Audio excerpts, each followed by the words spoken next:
پاکستان میں اسلام کے نام پہ بہت فراڈ کیا جاتا ہے، اور یہ فراڈ کرنا آسان اس لیے ہے کیونکہ اسلام کے نام پہ لوگوں کو بآسانی بیوقوف بنایا جا سکتا ہے۔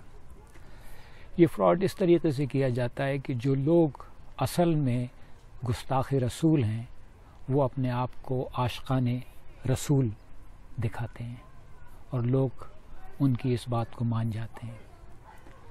تو یہ دیکھیے کہ گستاخ رسول کون ہے۔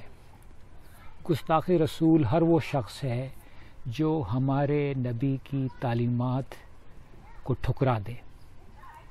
مثلا ہمارے آقا کا بہت زیادہ زور تھا علم حاصل کرنے پہ۔ اب آپ کو ایسے لوگ ملیں گے جو بتاتے ہیں کہ نہیں، سائنس کو ہم جوتے کی نوک پہ رکھتے ہیں۔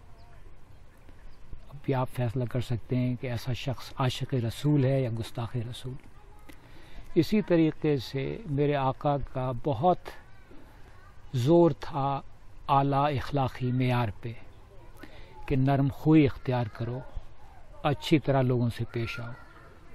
ہمیں یہاں ایسے لوگ ملتے ہیں جو کہ انتہائی بد اخلاق ہیں، جو گالم گلوچ پہ اتر آتے ہیں مگر اپنے آپ کو عاشقان رسول کہتے ہیں۔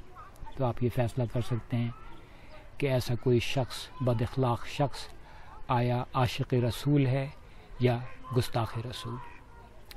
اسی طرح میرے آقا کا بہت دھیان تھا سوچنے سمجھنے پہ، غور و فکر کرنے پہ اور تدبیر پہ۔ یہاں آپ کو ایسے لوگ نظر آتے ہیں جو ذرا سی دیر میں غصے میں آ جاتے ہیں، مشتعل ہو جاتے ہیں، مرنے مارنے پہ تیار ہو جاتے ہیں۔ تو آپ سوچیں کہ آیا ایسے لوگ کیا عاشق رسول ہیں یا گستاخ رسول؟